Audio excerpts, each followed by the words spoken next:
The night my wife collapsed, every second mattered. She'd been feeling off all day, pale and dizzy, but insisted she was fine. Then, just after dusk, she dropped to the kitchen floor, barely conscious.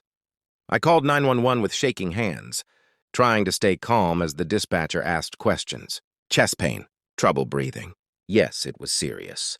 There was only one way out of our small river community, a narrow bridge that connected our side to the main road. I'd crossed it 1,000 times without thinking, until that night. As I raced toward the bridge to meet the ambulance, my headlights hit a wall of garbage bins, broken furniture, and construction debris piled straight across the roadway. I slammed the brakes. My heart sank. Standing beside the mess was her, the HOA Karen.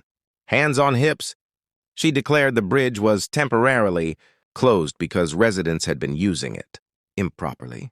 She said she was enforcing community standards and told me to turn around. I shouted that my wife needed an ambulance now. She rolled her eyes. Emergency vehicles can go the long way, she said casually. The long way added 20 minutes. I didn't argue. I called 911 back and said 3 words that changed everything. Access deliberately blocked. The dispatcher went quiet, then sharp. Stay where you are. Minutes later, lights flooded the road.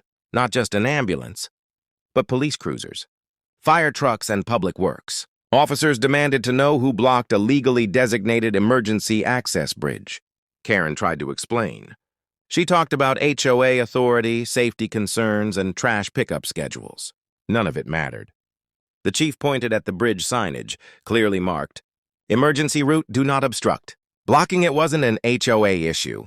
It was a crime. Public Works cleared the debris in under 2 minutes. The ambulance crossed the bridge and took my wife to the hospital. She kept asking if she was delaying help. I told her no, help was already there. Later that night, a deputy visited the hospital room. Karen had been cited, fined heavily, and ordered never to obstruct emergency access again.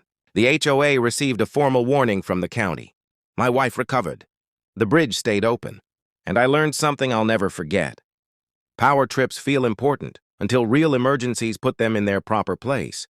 Karen wanted control, but that night reminded everyone that rules end where human life begins.